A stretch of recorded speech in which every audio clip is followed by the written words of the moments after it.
Welcome to WITSUPRISE. It's been a little while since I've done one of these, and to be honest, I'm here in Melbourne. We are in stage 4 lockdown, and I am desperate just for any kind of human interaction. So I thought we would bring back WITSUPRISE, which is what we launched, how long ago was it now? Gosh, it was back in March or April. So we are back again for another one. I'm just going to make sure that I've got all these things going. We're going to wait for a couple more people to tune in, and then we're going to call someone. Who do you think it is? Who do you think we are calling on this beautiful Wednesday morning here in Australia, which means it's probably Tuesday in other places around the world?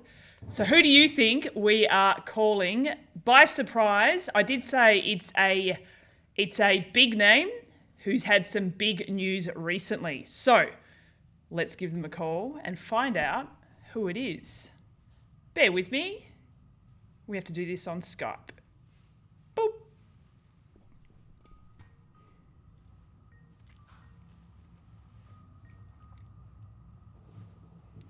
Hello.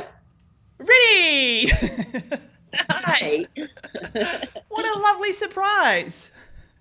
It's a beautiful surprise. Good to see you, Steph. How are you doing?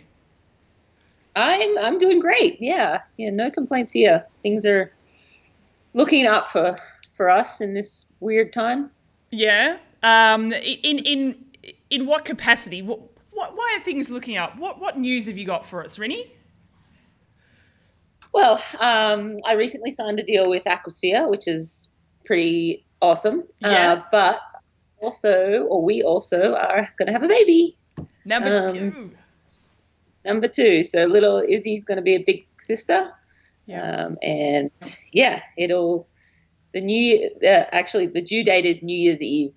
So, Oh, wow. which is pretty cool. I mean, the babies never come on the due dates, but it's kind of cool to be the due date. Yeah. So does probably a 21 baby. Yeah, okay. Oh, that's kind of good as well. Just forget about 2020. Yeah. Yeah. Let's push it over that line. Hold on. Does Izzy understand that she's going to be a big sister? I've got no idea. She's a year older than Frankie. Yep. Which is Happy birthday to Frankie. Oh, yes, and happy birthday to Izzy as well. They're very close. Thank I think you. about a week or so apart, their birthdays. Yeah, I think Frankie's a week before, isn't she? What's her date? 13th of August. Yeah. Izzy's the 22nd. Oh, okay. Yeah. So yeah, does she understand, do you think, or does she just, I don't know, maybe see it as in potentially a new toy, a new doll type of thing? I don't know. I think she gets that there's a baby in my belly. Yeah. We told her right away, and so we've been talking about it. She calls the baby the cubby bear. Oh. So whenever we are referring to baby in my belly, it's the cubby bear. Yeah. But she'll say things like, I'm not sharing this toy with the cubby bear, or I'll give this to the cubby bear. Yeah. Right. Like that. But it was so funny. Kenny, our videographer guy, were in Durango last week, and I was 20 weeks, and I woke up and I'm like, oh, I'm 20 weeks today. And then Kenny just is like, oh my God, that's like halfway. And then he's a single dude, doesn't have kids. And he looks up what that looks like in the belly. Oh, yeah. And so he has it on his phone. And so you see the baby in the belly, and he shows Izzy, and Izzy is just like transfixed by it and just staring at him she's kind of and I'm kind of being oh, okay, I understand. Because before that she was already saying I'll share this and I'm going to be a big sister and stuff like that. But then seeing that image, I think she's oh, there's a baby in there. Yeah, right. Well, I remember looking at probably a very similar app when I was pregnant, and that blew my mind. Yeah, I know. It was pretty incredible to watch her there was just silence and just her staring for a solid couple of minutes, and we're all I think she's getting it. I think she's taking this in. Oh, wow. So you said, cute. sorry, Kenny, wasn't it, who's the videographer?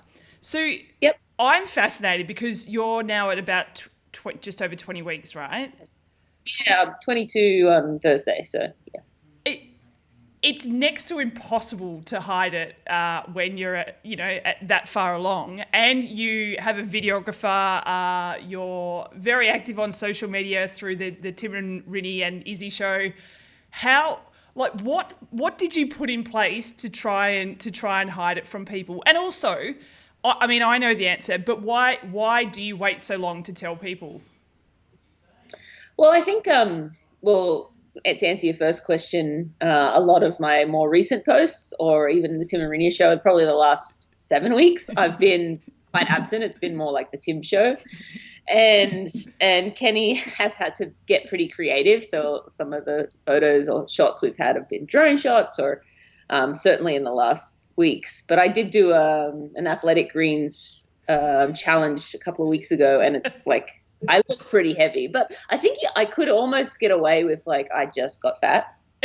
Um, It's the so I extended mean, off season. yeah, I Yeah, mean it's the COVID-19, which is a probably. I mean, I'm up about 20 pounds now, which I don't know, less than 10 kilos, but like a fair amount, yeah. which is like a lot from my body. And I was probably about 15 pounds up then, but like yeah, we're trying to hide it underneath the table or the bench where I'm standing. And like Kenny's always like weeks ago, I was probably only like 12 weeks when we told Kenny because he was filming us, and I'm like, yeah, so you're gonna have to start like being a bit more creative with the angles we use because I like would look and I'm like, it's quite clear, like I'm quite heavy or heavier than I normally am. Yeah. It's like you couldn't even tell. And he would send few pictures and be like, oh, this is fine. Like, you can't even tell. I'm like, I feel like you can totally tell. But, Such yeah, I a mean, we did boy. our best. Yeah. We did our best, but I like around town and everything, I didn't even bother worrying. Like, once I started showing, like, it was pretty clear. I mean, but the thing is, people are really nervous to actually ask.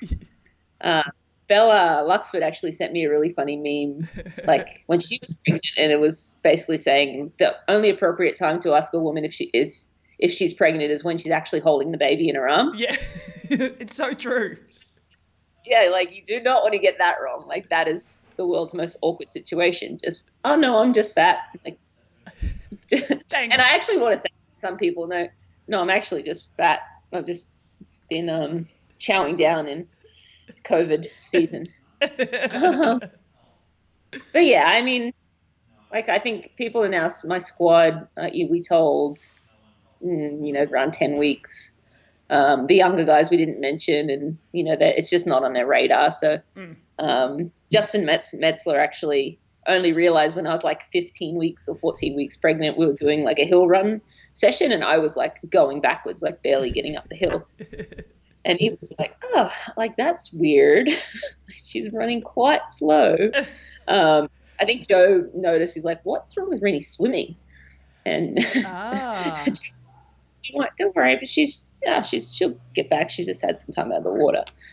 So yeah, it's kind of interesting how different people are like, Yeah. they kind of, or it was more like my performance than like how I looked, Yeah, like right. all of a sudden going quite slow and not, keeping up as well as I normally would. So Yeah. that was it's quite funny to see how different people found out or Yeah. realized.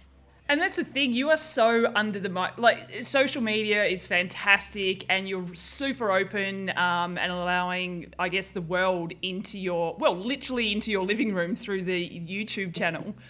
Yeah. But yeah, people follow you guys super closely, and I assume there's also, you also want to be able to give back to your fans as much as possible, which is why, like, I loved the announcement video, very funny. I guess there's like, you feel this sort of warmth from people across the globe. Yeah, no, it was kind of fun to finally film that episode. And Kenny actually came up with the idea that Tim had all the symptoms, and Yeah. we filmed them. We had a lot of fun filming. We kind of watched it back and we are like, oh, I don't like, this might be a miss, but whatever, we'll put it out there. And I mean, some people will be like, "Oh, this is dumb," but we got a lot of positive feedback too, which is pretty cool. But yeah, we just wanted to have fun with it, and going back to your question earlier, like why did we wait so long? I think pregnancy is a very scary thing. Like you want to wait till the first 3 months to make sure everything's fine, getting through that first trimester, because obviously miscarriage rates can be scary and high in that first trimester. And then we kind of got through that, and then I don't know why we waited as long as we did. And then we kind of like just took a while to personally contact all of our supporters, sponsors. We wanted to make sure everybody knew before we did anything public, and it just ended up being around 20 weeks. And I think also in the back of my mind, there's a 20-week ultrasound as well that you have. And that's kind of like almost like the fine, like, yes, it's very rare, but something could go wrong in the last 20 weeks of pregnancy. But once you get that anatomy scan, it's pretty thorough and goes over everything. And so that one kind of gives me more peace of mind just to share with the world. Yeah. But again, going back, and I'm kind of rambling a little bit now, but after I had Izzy, this time around, I was always adamant that I'd tell people sooner, because if something did happen, I'd be wanting to talk about it. And I think it's okay to talk about it, because, I know miscarriage rates are quite high and quite common. We haven't experienced it, but it's, especially I'm 40 next year. So it's common. So yeah, I kind of was like, well, I probably have talked about it anyway, but in the end, it's being that 20 weeks by the time we announced. Yeah.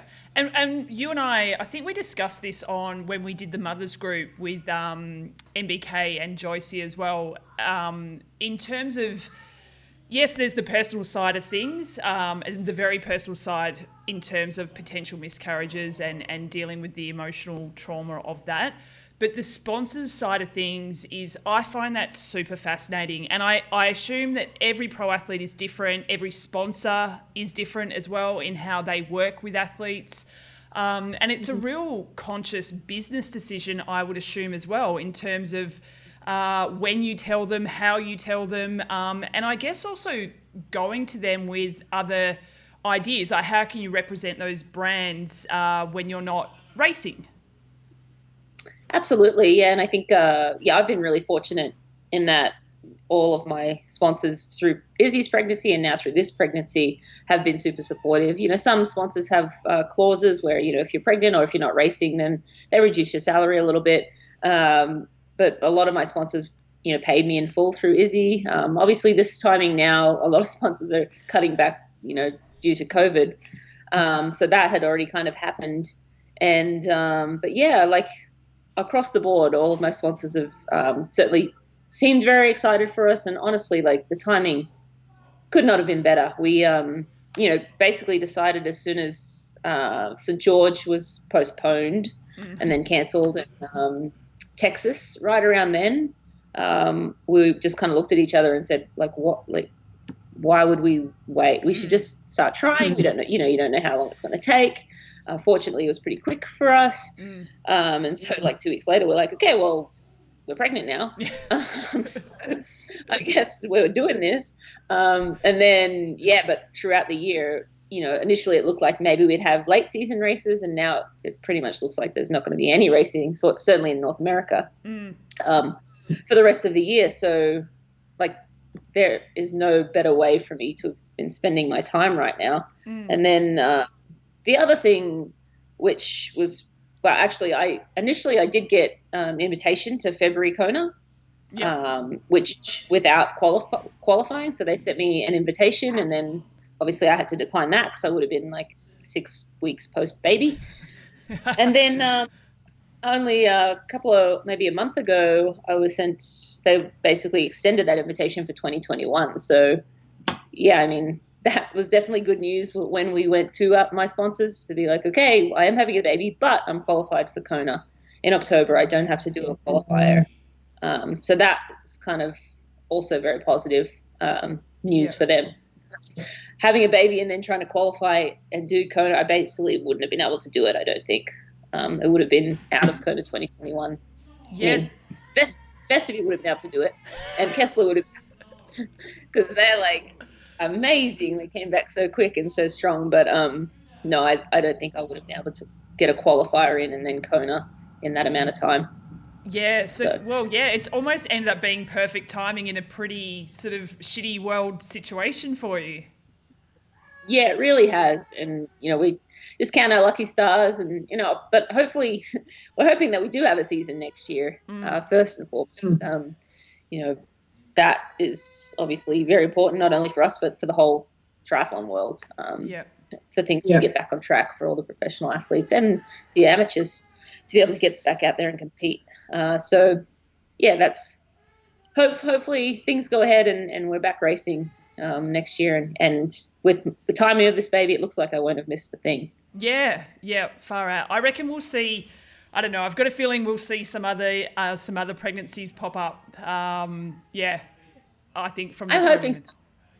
I definitely know a couple of women that were trying, and I don't know if they were successful or not successful. And then I know another couple of other professional women that are like, damn it, we should have got pregnant right after Kona. So I mean, it's for a professional athlete, like right now is perfect timing. We Yeah, can't race, so yeah, may yeah, as well have babies. yeah.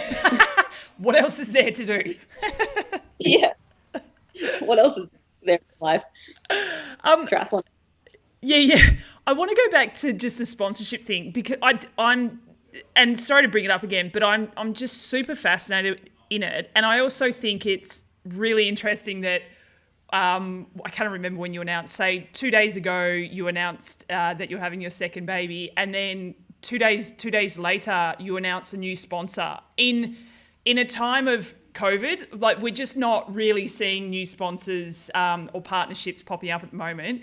So you've got COVID and a pregnancy and a new sponsor. I imagine that this sponsorship with Aquasphere is quite different to some of your other sponsorships. Yeah, so we started talking to Aquasphere last year because Tia kind of retreated from the sport a little bit. And so, Tim's been with Aquasphere. I know they have a really great reputation, great products. And so they were the logical option, but also for me. But fortunately, they also were excited to work with me. And then, we got pregnant and COVID happened, and it's kind of been a crazy start to the year.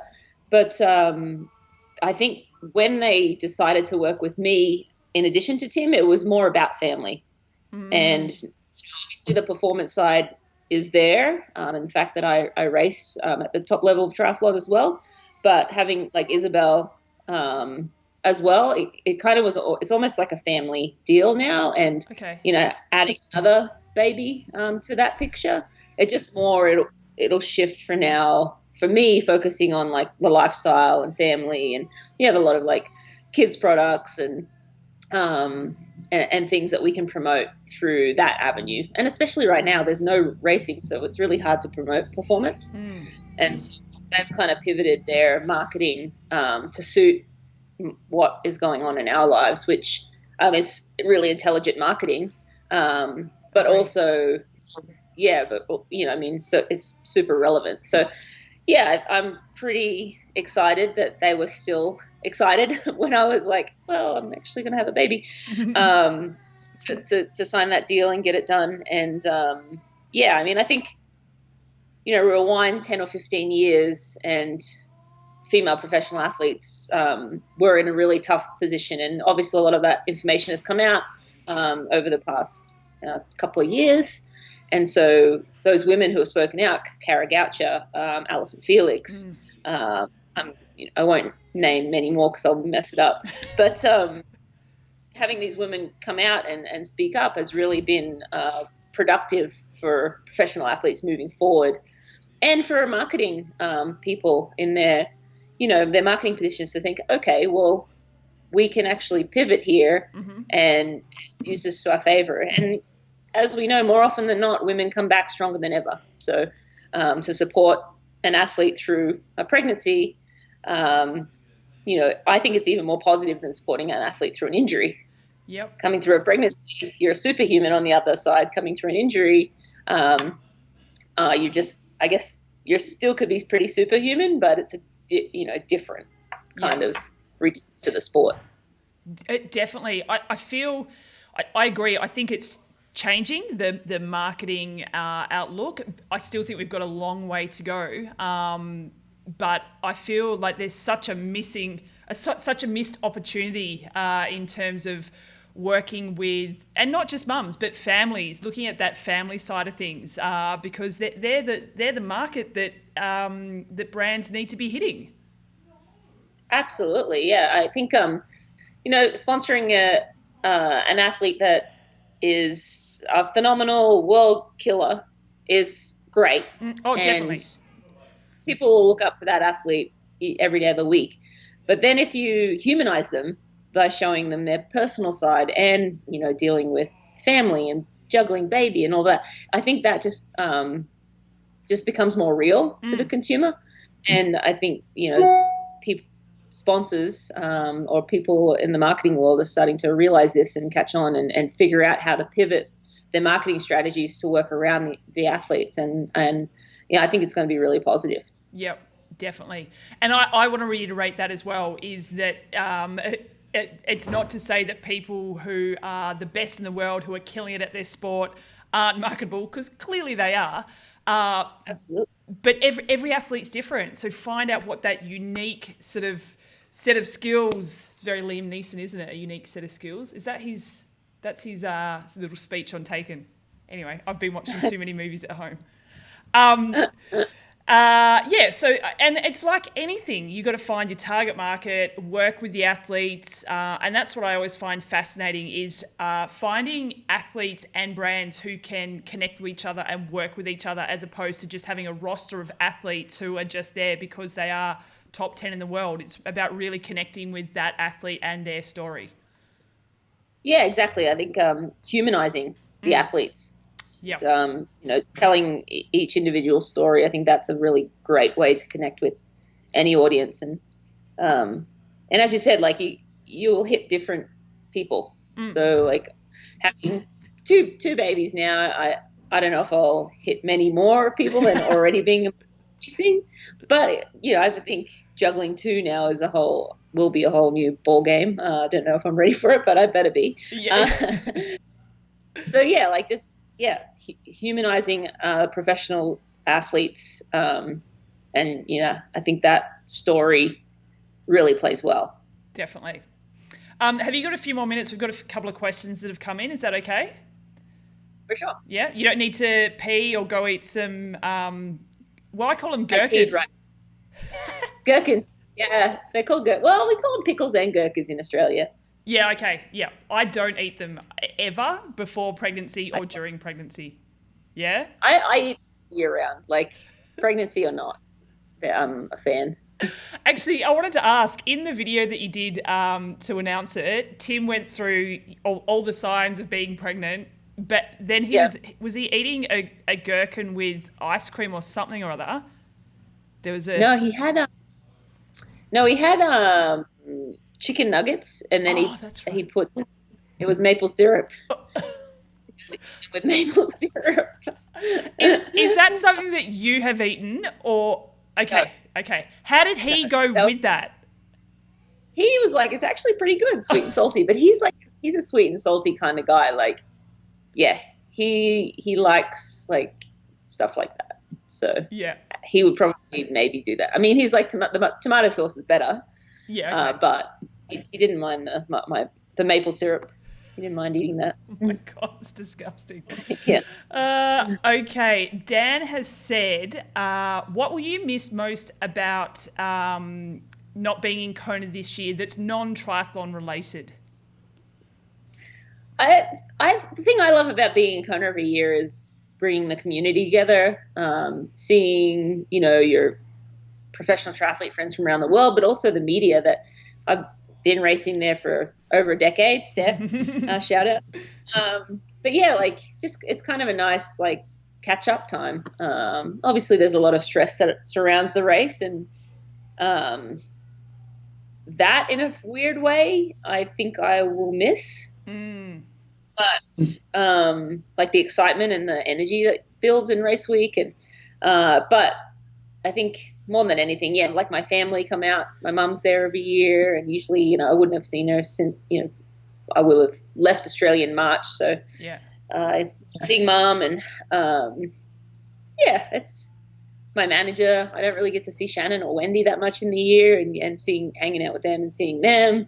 Gearing up for the event Yeah. with all our friends. Yeah.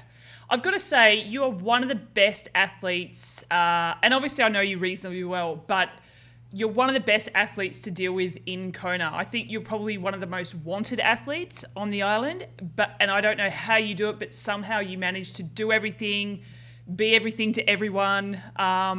Did you find that changed a little bit once Izzy came into the picture as well? I gear up for that week all year. I feel like Yeah. some months in advance.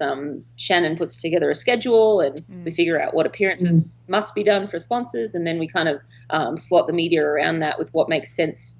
Obviously, training is first, sponsors second, and then media third. But we kind of just make it work. And when Izzy came along, we didn't really change anything. And again, I have Ashley, our nanny, bring her along to Kona, so she has a bigger week that week, a busier week, just making sure Izzy's taken care of.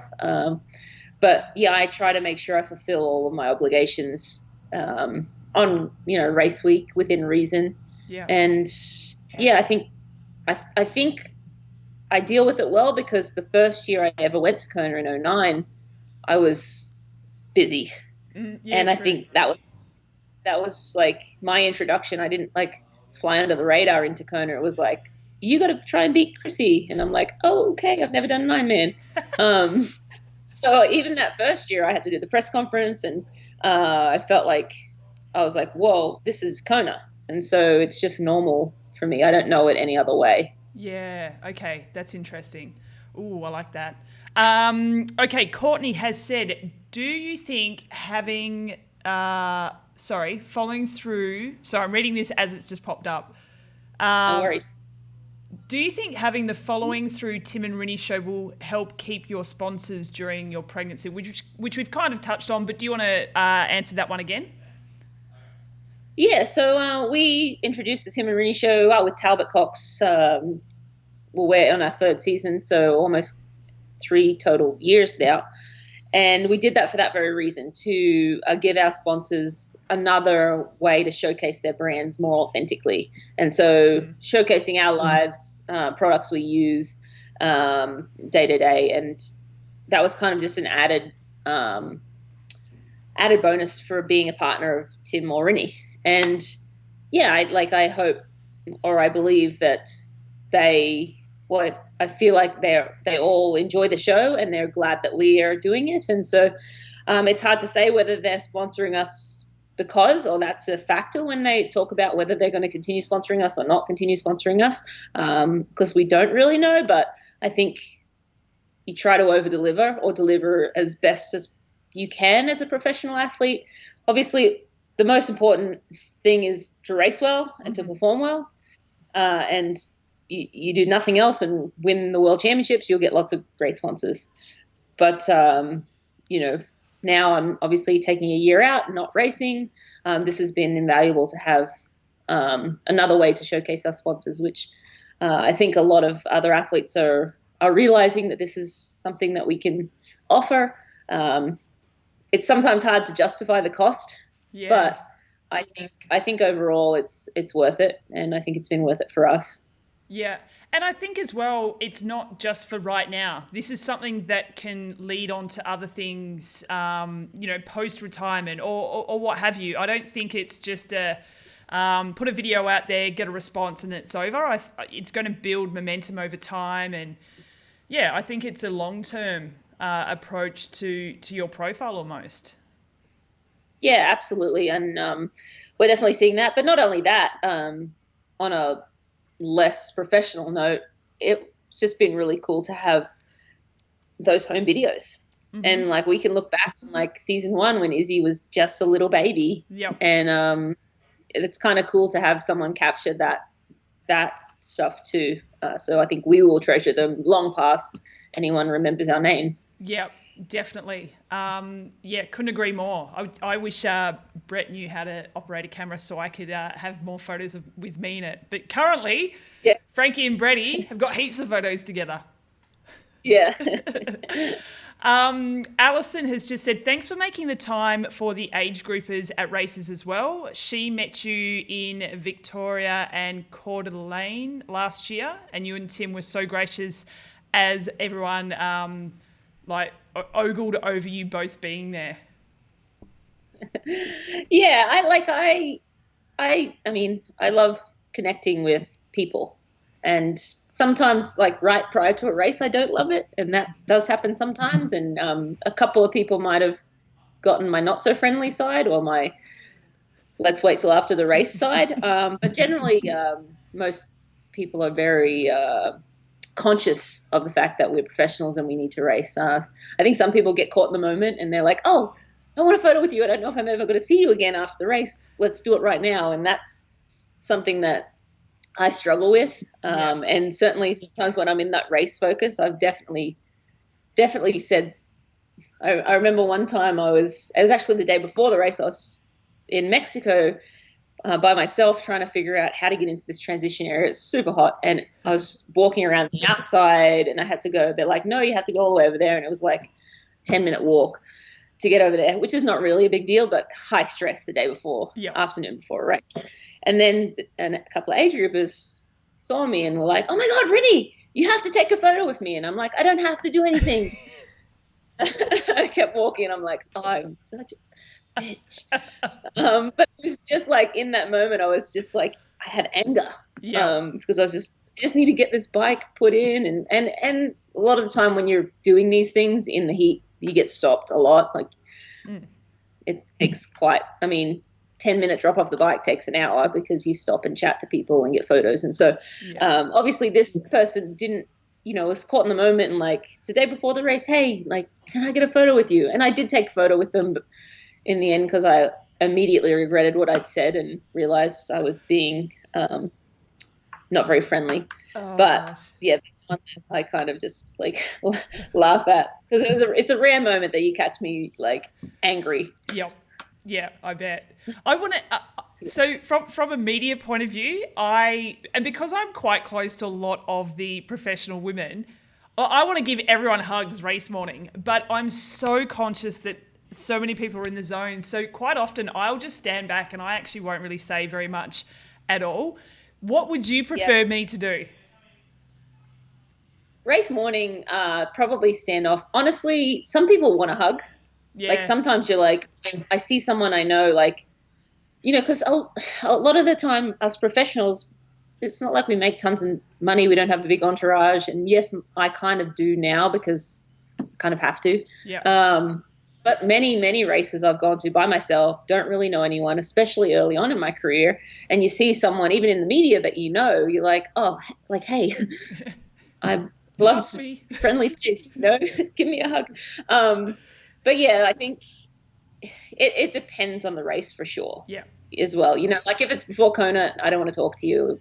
I probably am, freaking out and trying not to freak out, but also slightly freaking out. Yeah. But collecting myself. But most other races, especially now that I have little Izzy, I'm much more open to have a little banter and fun before the race. I'll read the room. I'll figure out how you're feeling. If they give you eye contact and smile and maybe like go to talk, that's an invitation. Yeah. All right. Okay, I've got one more question for you from Jules. She has said, will your new baby arrive in Australia or the US? Are we going to have an Aussie baby or a US baby? Well, regardless, my baby will be a half Australian, very East. I mean, I did grow the baby in my tummy the whole time. He just, really just delivered a little bit of sperm, one sperm. I did the rest.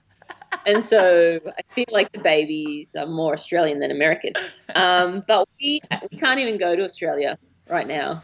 The quarantine rules, 2 weeks, like it would cost us a bunch of money to get down there. So this baby will be born in the US.